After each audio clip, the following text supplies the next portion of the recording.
Welcome back to another edition of the GuerrerosAzteca Podcast, a podcast where we talk about the Liga MX and everything going on around the football mexicano. Yes, finally, a podcast in the month of August, man. I've been dying to get in front of this microphone and just talk about Liga MX topics, discuss information with you guys in the comments down below, and we finally get the chance right here.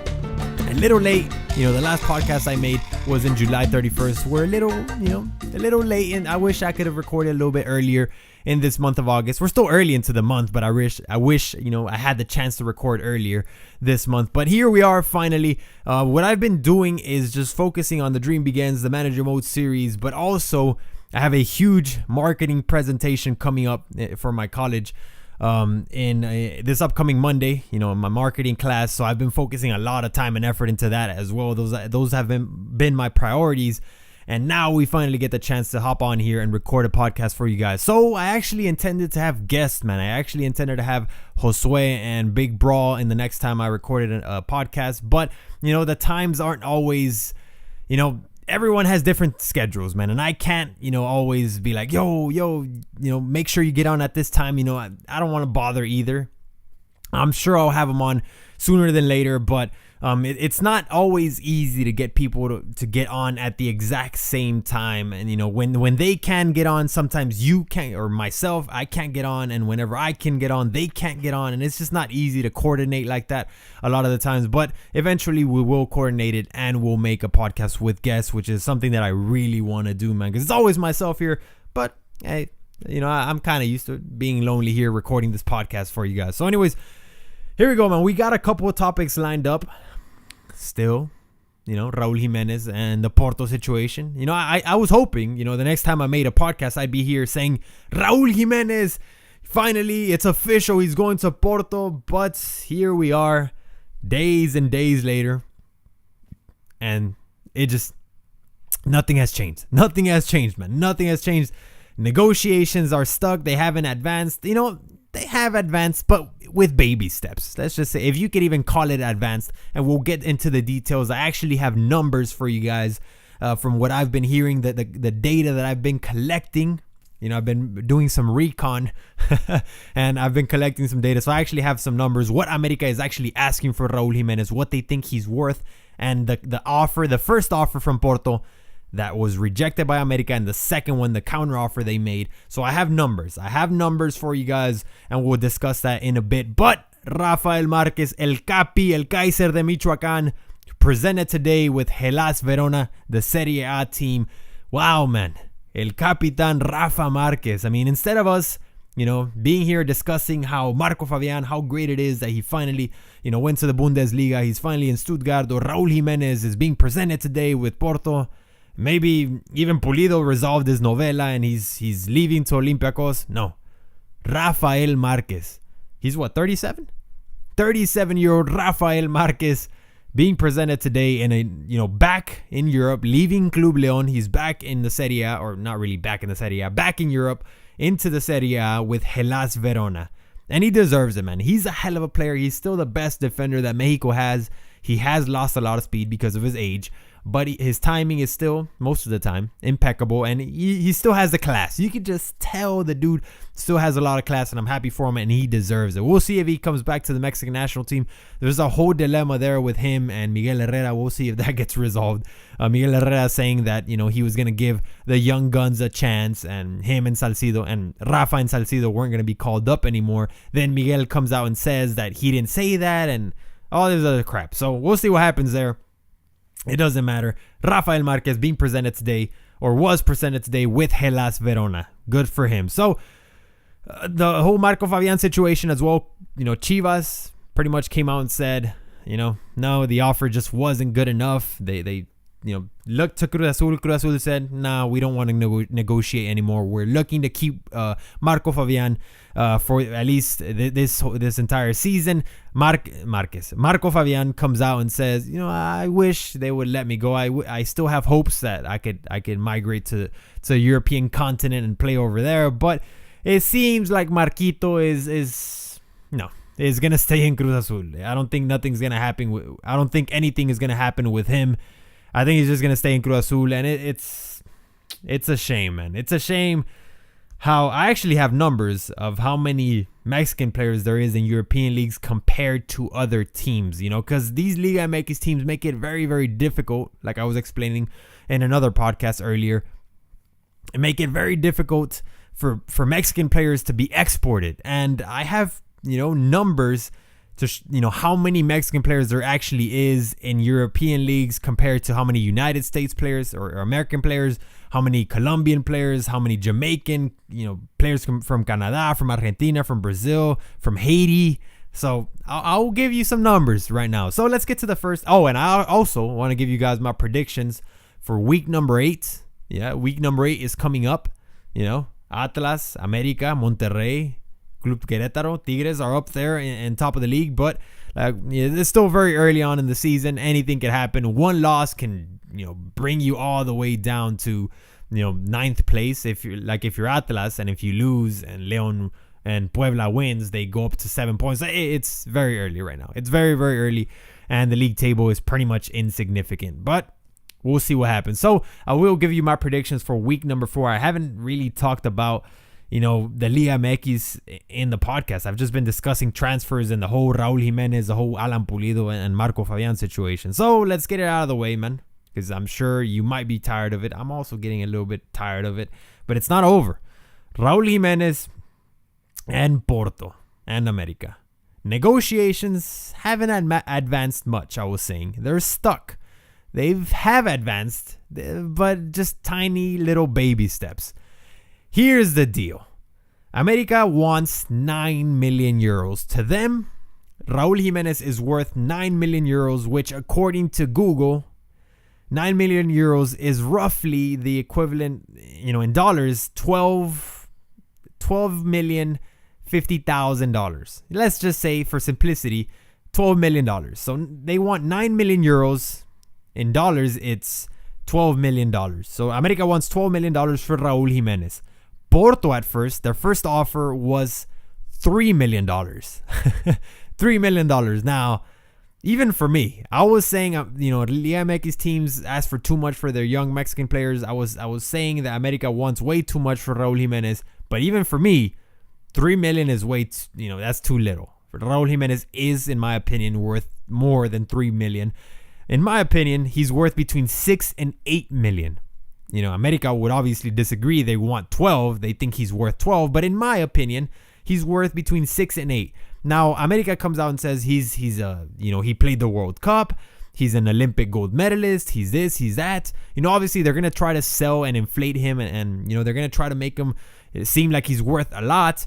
But, European clubs don't care so much about the gold medal. I mean, it is a big accomplishment. It's a huge accomplishment, but they don't really look into that. If he was a top goal scorer in the World Cup, obviously that would be huge. He did play the World Cup, but late in the games he would come in. He didn't play a lot of minutes in the World Cup. Let's be honest. So in my opinion, he's worth between $6 and $8 million. América thinks he's worth 12. So Porto offers 3 million. It obviously gets rejected, and América probably laughed at them for that. It gets rejected. Then Porto comes in with a counter offer, and this counter offer was 40% below what América thinks Raul Jimenez is worth, which is, like we said, $12 million. So 40% less than $12 million, which is roughly, according to my mathematics here, 7.2 million.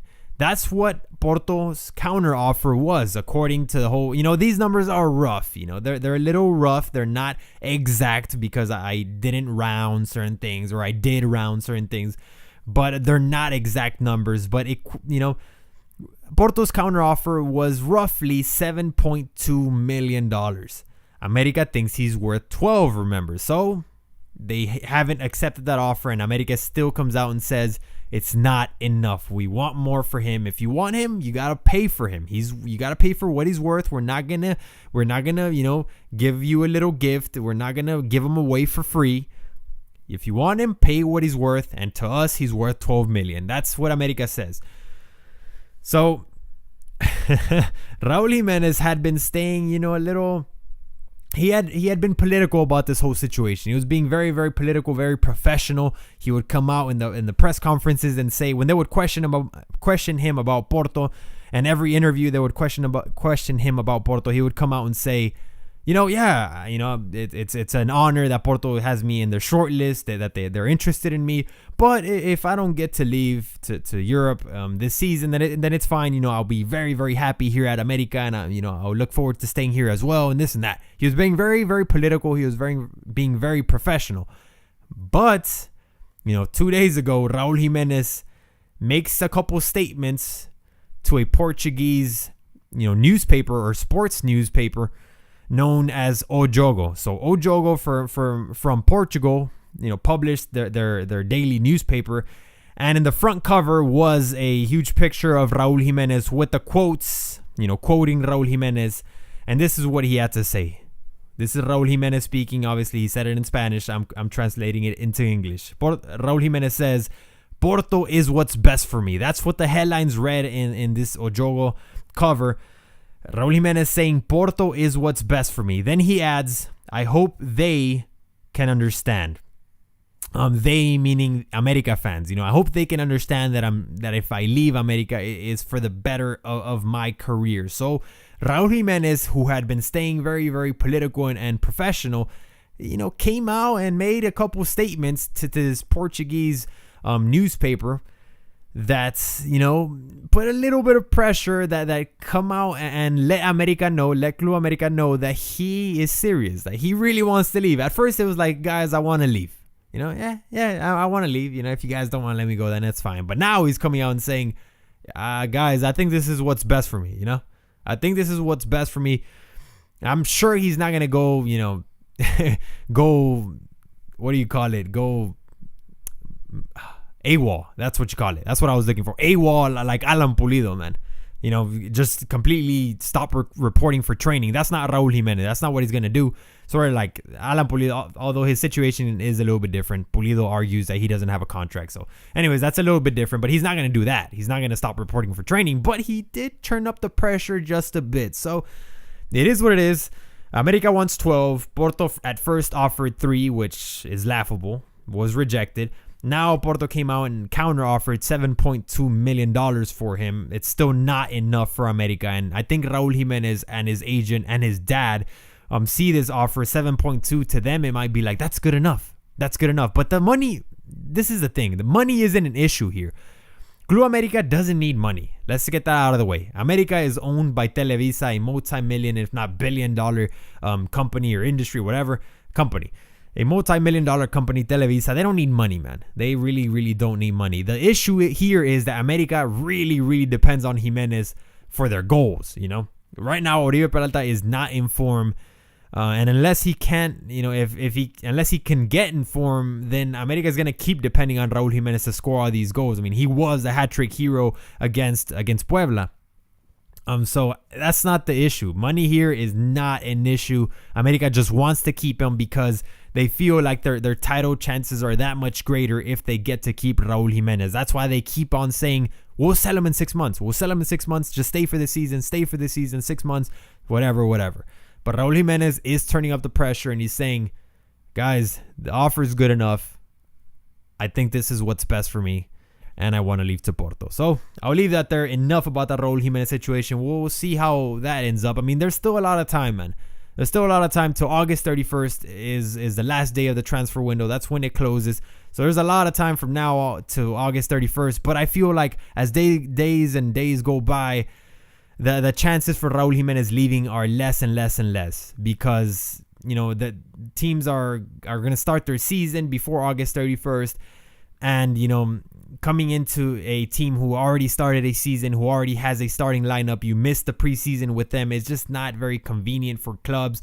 And it is what it is. We'll see how that ends up. But I just feel as days go by and nothing gets resolved for Raul, I feel like he's going to end up staying with America. So let me throw a couple numbers at you that I ended up writing down here on my phone or typing into my phone as I was trying to go to sleep watching Fútbol Picante on ESPN Deportes. So it's a show on ESPN, Fútbol Picante. They talk about the Liga MX and Fútbol Mexicano stuff. So the number of European players for these different nations. So Colombia has 64 players in European leagues. Now, it doesn't mean that they have 64 players scattered around the Serie A, the Bundesliga, the La Liga in Spain, the Premier League.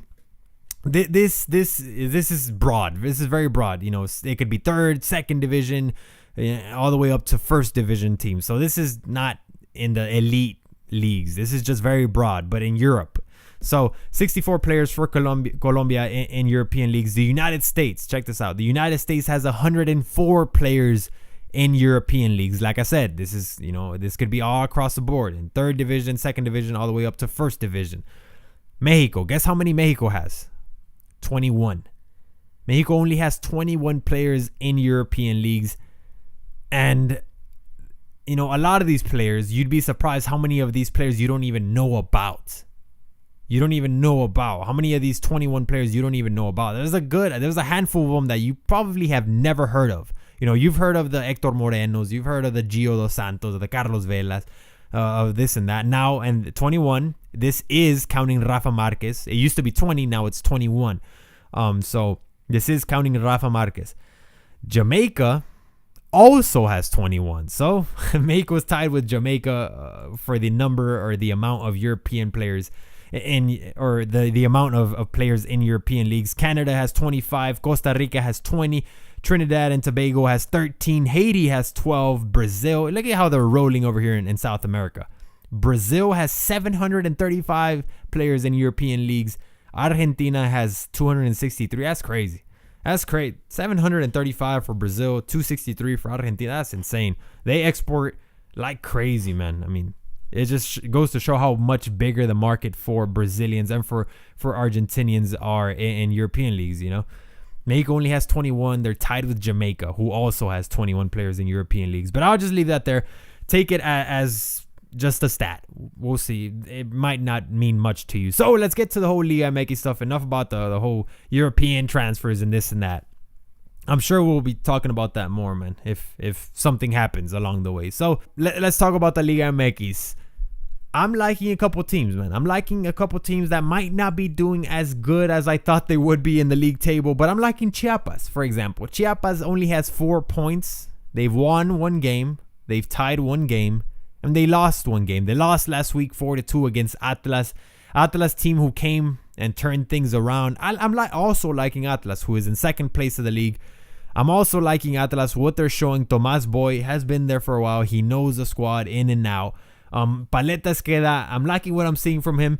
You know, injuries are always bothering him, and it's nice seeing him healthy. Hopefully he can stay like that for the rest of the season. You know, it reminds me of when he used to be with Club America. That's where he started, but he was just very inconsistent there. Same thing with injuries. He left the Pachuca, injuries, and now he's at Atlas and he's doing things well.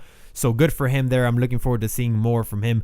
But I don't know, man. Something about Chiapas is I'm liking it. I don't know what it is. I think it's their attack, man. Franco Arizala with Matias Woso, who seems to be very, very engaged into the squad. You know, it's known that Woso is a party guy. He's not very disciplined. He's not a super professional athlete. You know, he likes drinking. He likes the parties. He likes the nightlife. But it seems like he's playing well here in Chiapas, and he's fitting in pretty well. I like the Chiapas attack. I think they deserve to have a little bit more points. They only have 4, but it's still early in the season, and I'm looking forward to seeing what more comes from them. So America with 9 points. They've won the 3 out of the 3 games they've played, but it hasn't all been good for America. You know, they didn't play a good first game against León, but neither did León. Neither team played a good game there. Against Xolos, they played an atrocious first half. Atrocious, absolutely horrible first half. And then in the second half, Raul Jimenez comes in and scores a goal to tie the game. And Pablo Aguilar wins the game late in the game. Wins the game late. Yeah, in the clock. I can't even speak. So let's move on. Against Puebla. Puebla didn't play very bad, man. Puebla didn't have a bad game against America. But, you know, they could not put it away. Wilberto Cosme missed some easy opportunities, and Puebla they can't let go of those chances, because eventually America was going to wake up Turco Mohamed was going to make adjustments. Surely enough, for the second half, America comes out and just completely runs over Puebla. So it just goes to show the comparison of Puebla's attack and their strikers and America's attack and their strikers. I mean, compare Raul Jimenez to Wilberto Cosme, and Raul can have 3 and he might put all 3 away. Wilberto Cosme can have 3 with an open net and he might miss. So now teams that have let me down, man. Cruz Azul, what is going on with Cruz Azul? They haven't won a single game out of the 3 games they've played. They haven't won in the Conca Champions. They tied 1-1 against Alajuelense at home. I mean, what is going on with Cruz Azul? They have 2 draws. They have 1 loss, 2 points in the league, 14th place in the league table. Wow, man. I think Cruz Azul has the players, has the squad to aspire to a lot more than that. Now, we will say and come out and say it's early in the season. Cruz Azul can definitely turn this around. They have the squad. They have the talent. They have a great manager in Luis Fernando Tena. They can turn this around, but they need to do it now before it's too late. Now, we all know how generous the Liga MX can be. Look at León.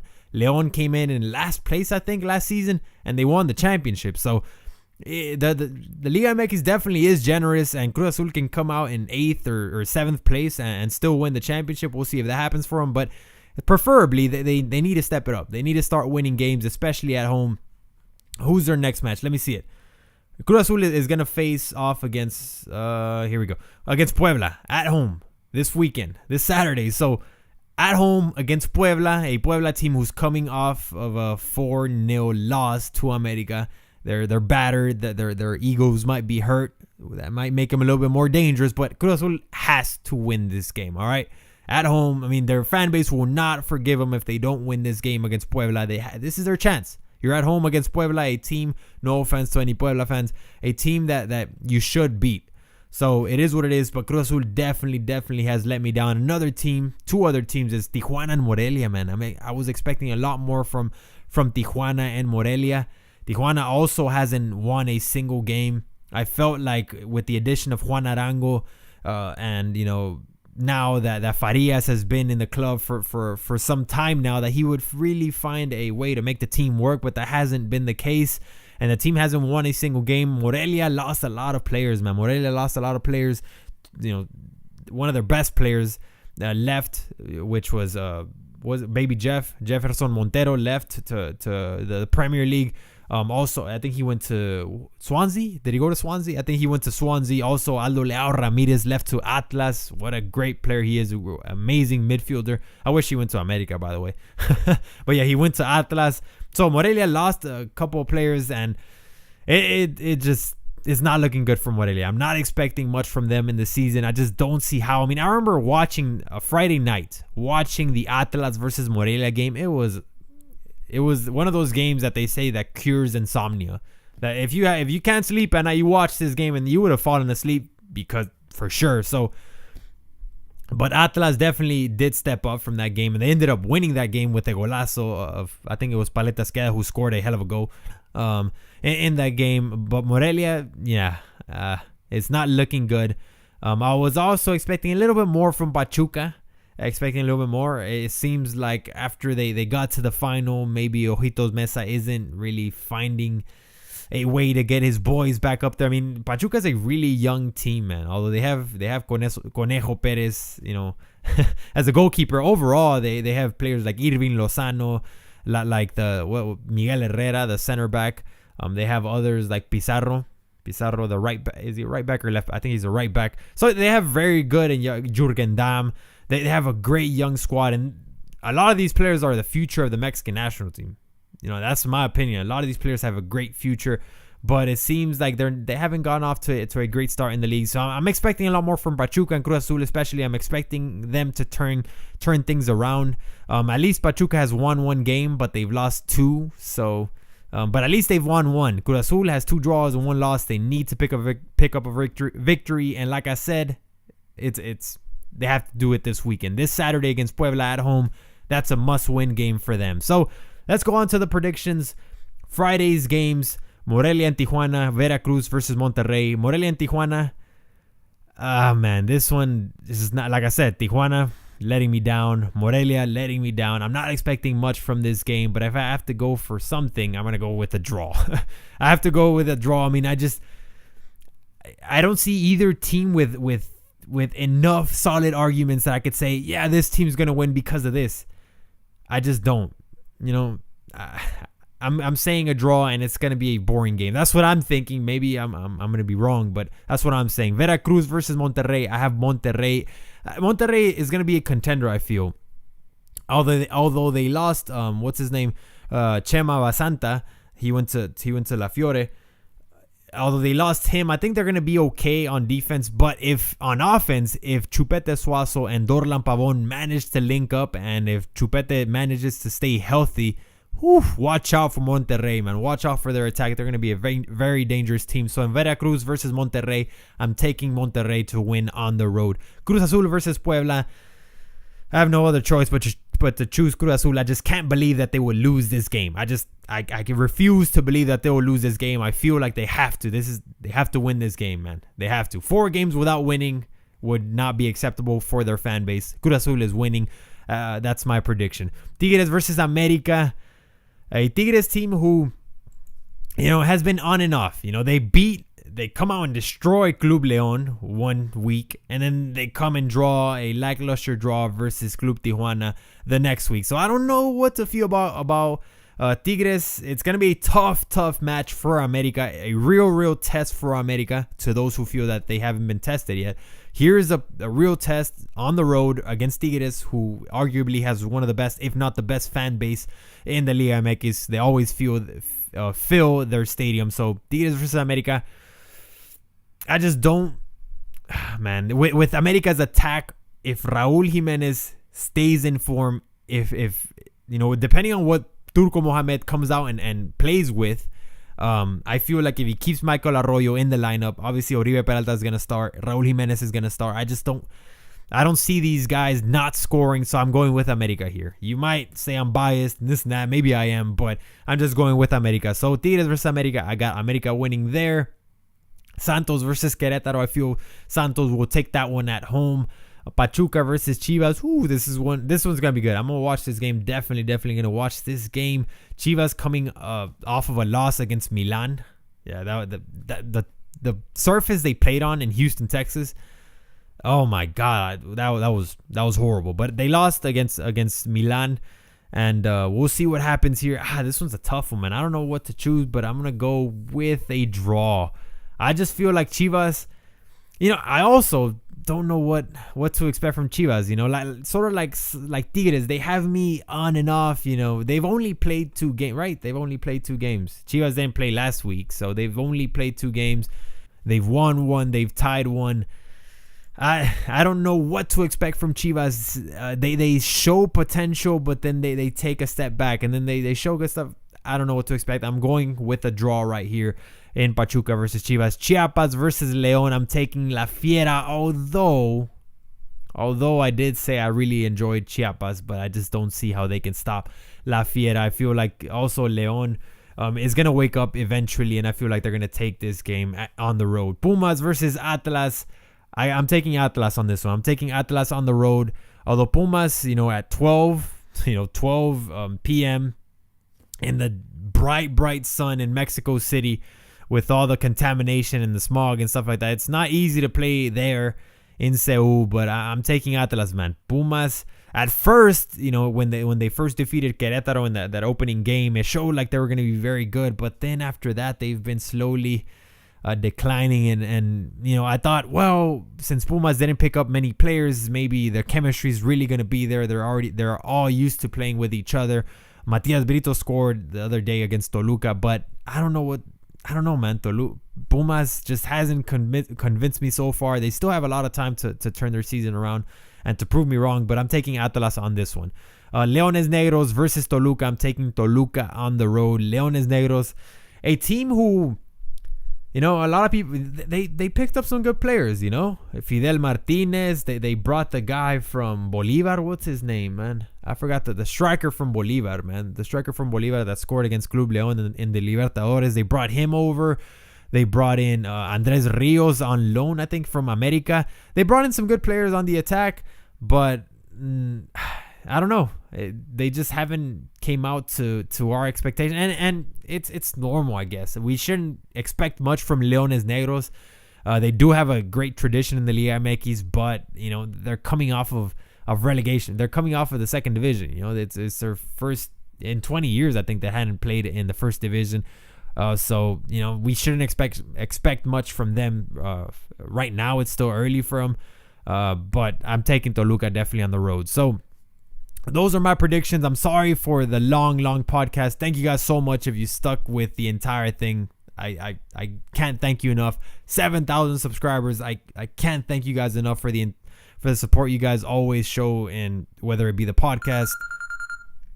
Wow, that was my alarm. Whether it be the podcast, whether it be the manager modes, whether it be the Dream Begins, always your support is killer, and I thank you so much for it. So anyways, I'm going to stop right here because my voice is already probably giving up. Thank you guys so much for watching. Likes are greatly appreciated in these podcasts. I'm going to try to have guests in the next episodes, or in the next podcast. We'll see if I can coordinate correctly with these guys. I'm looking forward to that. Thank you guys so much for watching. Likes appreciated, and I'll see you guys on the next one. Peace out, bros, and as always, que viva el fútbol.